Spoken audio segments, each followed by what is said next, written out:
جو یقین کی راہ پہ چل پڑے انہیں منزلوں نے پناہ دی۔ بسم اللہ الرحمن الرحیم۔ میرا نام محمد رضوان رحمانی۔ آج ہم بہت ہی کمپلیکیٹڈ مسئلے پہ گفتگو کریں گے۔ مسئلہ ہے جس مسئلے پہ بات کرنے والے ہیں، جس چیز پہ بات کرنے والے ہیں وہ ہے خواجہ سرا۔ خواجہ سرا کو ہجڑا بھی کہا جاتا ہے، خسرا بھی کہا جاتا ہے، اور مخنث بھی اس کو عربی میں کہتے ہیں، اور اسی طرح انگلش میں شی میل کہا جاتا ہے۔ سوال بھائی نے یہ کیا ہے کہ دین اسلام میں ہجڑوں کو کیا حقوق ہیں، یعنی اسلام نے ہجڑوں کو کیا حقوق دیے ہیں، آخر وہ بھی تو انسان ہے۔ تو جواب یہ ہے کہ جہاں پہ اس معاشرے میں ہر انسان کی حقوق حاصل کرنے کی جنگ ہے وہاں پہ ہجڑے بھی شامل ہیں۔ جہاں پر دوسرے طبقات اپنے حقوق کی جنگ لڑ رہے ہیں وہاں پہ خواجہ سرا جو ہے ان کا بھی نام سر فہرست ہے، اور اس میں بھی کوئی شک نہیں ہے کہ ہمارے معاشرے میں ہجڑوں کے حقوق کے بارے میں بہت کم سوچا گیا ہے۔ ہجڑوں کے جو حقوق ہیں وہ بہت کم دیے گئے ہیں، اور ہمدردی جو ہے وہ ہجڑوں کو جو دینی چاہیے تھی وہ ہمارے معاشرے نے بہت کم دی ہے۔ یعنی ہم ان کے احساسات اور جذبات جو ہیں ان کے اوپر جتنا ہمیں ہمدرد ہونا چاہیے تھا ہم اتنے نہیں ہیں۔ شاید یہ ہم سمجھتے نہیں ہیں کہ وہ بھی اللہ کی مخلوق ہے، تو اللہ تعالیٰ کی مخلوق ہے، ان کے ساتھ ویسے مسلمان کا بھائی ہے تو وہ بھی مسلمان ہے، ان کے ساتھ بھی ویسے رویہ اور ان کے ساتھ جو ہے ہمدردی والا سلوک کرنا چاہیے۔ یہ مسلمان کے ساتھ جو ہے وہ اچھے تعلقات بہتر بنانا ایک مسلمان کا حق ہے۔ بلا شبہ جو ہجڑے ہیں وہ اللہ تعالیٰ کی مخلوق ہیں اور انسان ہیں، اور انسان ہونے کے ناطے ان کے حقوق ان کو دیے جانا بھی اسی طرح ان کا حق ہے۔ وہ سب ہجڑوں کو بھی حاصل ہیں، جو حقوق ایک عام انسان کو حاصل ہیں وہ سارے ہجڑوں کو بھی حاصل ہیں۔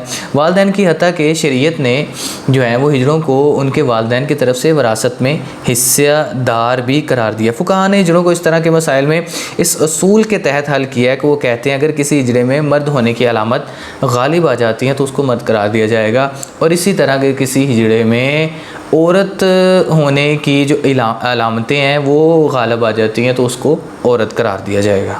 عربی زبان میں خنثی کہا جاتا ہے خواجہ سرا کو۔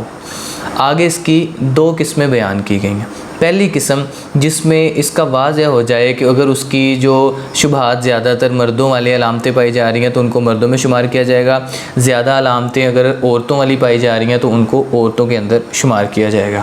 اور دوسری قسم ہے خنثی مشکل۔ اس قسم کے اندر یعنی کہ یہ جاننا بہت زیادہ مشکل ہو جاتا ہے کہ اس کی عادات عورتوں سے زیادہ مل رہی ہیں یا اس کی عادات مردوں سے زیادہ مل رہی ہیں، تو اس کو خنثی مشکل کہا گیا ہے۔ اس لیے اس کے اوپر بہت فقہاء جو ہیں یہ جمہور انہوں نے اس پہ بہت بحث کی ہے اس کو سمجھنے کے لیے کہ جو خنثی مشکل ہے اس کے بارے میں جانا جائے۔ میں میڈیکل کا اسٹوڈنٹ تو نہیں ہوں لیکن پھر بھی جو میڈیکل کو جاننے والے ہیں وہ زیادہ بہتر جانتے ہوں گے، کیا اتنی ٹیکنالوجی آ گئی ہے کہ جو خنثی مشکل ہے اس کے بارے میں بھی پتہ چلایا جا سکے اور اس طرف اس کو نکالا جا سکے، اگر وہ عورتوں کی طرف ہے یا اگر مردوں کی طرف مشابہت رکھنے والا ہے، یہ پتہ چل جائے جو چیز مشکل ہے سمجھ نہیں آ رہی تو اس کو میڈیکل طور پر میڈیکلی استعمال کرتے ہوئے اس کو جو ہے نا وہ دونوں میں سے ایک راستے پر اس کو چلایا جا سکے۔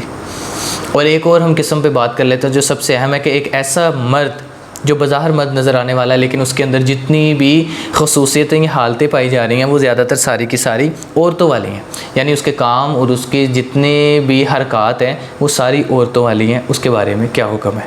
تو ایسا جو خنثی ہے جو عورتوں کے ساتھ زیادہ مشابہت رکھنے والا ہے تو وہ جو ہے وہ عورتوں میں اٹھ بیٹھ سکتا ہے، جس کے اندر جو ہے وہ عورتوں کے ساتھ کسی قسم کی جو شہوت ہے وہ ظاہر نہیں ہوتی، اور بالکل بھی اس کے متعلق ذہن میں یہ باتیں نہیں آتی کہ وہ عورتوں میں بیٹھ کر حیا محسوس کرتا ہے یا تو ٹھیک ہے اندر وہ مکمل عورت ہے وہ عورتوں میں اٹھ بیٹھ سکتا ہے۔ تو ایسا جو یہ خواجہ سرا اس کو مخنث کہا جاتا ہے جس کی حرکات ساری عورتوں والی ہو، تو اس کے بارے میں یہ تو اگر وہ عورتوں کی طرح بناؤ سنگاری عورتوں کی طرف کرنے والی جتنی بھی حرکات ہیں وہ کرتا ہے، اگر تو ابتدائی ہیں، اگر تو یہ ساری عادتیں اس کو پیدا ہوتے ہی ہوئی ہیں، یعنی کہ یہ ساری چیزیں وہ ماں کے پیٹ سے لے کے آیا ہے، ابتدائی ہیں یہ ساری چیزیں، ارتقائی ہیں، شروع والی ہیں تو ٹھیک ہے، لیکن اگر اس نے بعد میں مرد ہو کے عورتوں کی مشابہت اختیار کی ہے تو اس کے بارے میں اللہ تعالیٰ نے لعنت کی ہے۔ اللہ کے نبی نے آپ صلی اللہ علیہ وسلم نے ایسے بندے کو جو عورتوں کی مشابہت کرنے والا ہے اس کو لعنت قرار دی ہے جو اختیاری ہو۔ ایک تو چیز ہے نا اختیار سے باہر ہے تو وہ چیز اس کے خون میں ہے کہ وہ عورت ہے، ٹھیک ہے، ایک ایسا خواجہ سرا، لیکن ایک انسان مرد ہے لیکن اختیاری ہے، اس کے اندر اختیار ہے کہ وہ مردوں والی حرکتیں کر سکتا ہے، لیکن پھر بھی عورتوں کی طرف جاتا ہے، پھر بھی عورت بنتا ہے، پھر بھی عورت والے کام کرتا ہے، عورت والی حرکتیں کرتا ہے. تو اس کے بارے میں شریعت صلی اللہ علیہ وسلم نے ایسا جو مخنث ہے، یہ مخنث قسم ہے، اس پر اللہ کے نبی نے لعنت کی ہے. تو ایک بھائی نے یہ بھی سوال کیا شادی کے بارے میں مخنث کی، کہ جو ہجڑے ہیں ان کی شادی کے بارے میں اسلام کیا کہتا ہے. جو ہمارے فقہاء ہیں وہ اس بارے میں واضح بات کرتے ہیں کہ جتنے ہجڑے ہیں ان کی شادی کی کروائی جا سکتی ہے، وہ شادی کر سکتے ہیں، بس وہ اس قابل ہو جائیں. اب قابل سے مراد ہے کہ پتہ چل جائے، واضح ہو جائے کہ اس کے اندر جو ہے وہ غالب صفات مردوں والی ہے، تو اس کی اس عورت سے شادی کر دی جائے گی. تو اگر اس کا حالت حلیہ جو ہے وہ زیادہ تر جو ہے عورتوں والا، تو اس کی مرد سے شادی کر دی جائے گی. تو اگر ایسا ہے، اس کے اندر تھوڑا سا پیچیدہ مسئلہ آ جاتا ہے مخنث میں.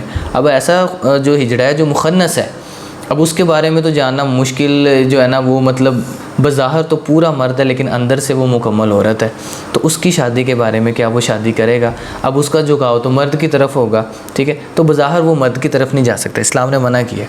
بظاہر مرد نظر آنے والا، جسے گیس سسٹم بھی کہا جاتا ہے، گیس سسٹم. تو یہ ساری چیزیں جو ہے وہ ایسا جو مخنث ہے، وہ جو مخنث ہے، خنثی مشکل، خنثی جو آسان، اس پہ ہم بات کر چکے ہیں، اور پہلے پہ بھی بات کر چکے ہیں کہ جن میں پتہ چل جائے گا وہ کس طرف جانا چاہتے ہیں. لیکن یہ مخنث جو ہے بظاہر مرد ہے لیکن نظر آنے والا جو اندر سے وہ مکمل طور پہ اندر سے، یعنی بظاہر آپ دیکھ کے اس کو کہہ نہیں سکتے وہ عورت ہے، لیکن اندر سے وہ سارا کچھ اس کا عورتوں والا ہے. تو وہ صبر کرے گا بھائی، تو وہ کسی مرد سے شادی نہیں کر سکتا، کیونکہ بظاہر سارا اس کا حلیہ مردوں والا ہے. تو جتنے بھی ہجڑے ہیں اگر وہ ازدواجی تعلقات قائم کر سکتے ہیں مردوں کی طرف سے، تو وہ عورت سے شادی کر سکتے ہیں.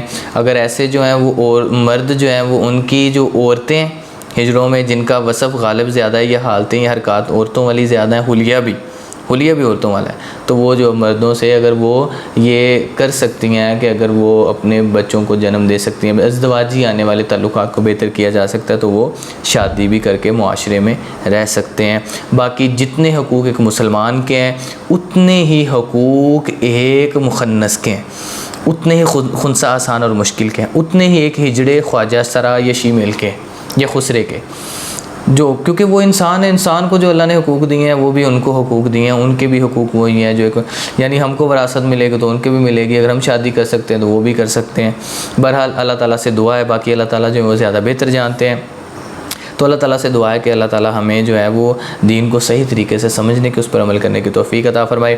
وآخر دعوانا الحمدللہ رب العالمین. السلام علیکم ورحمۃ اللہ.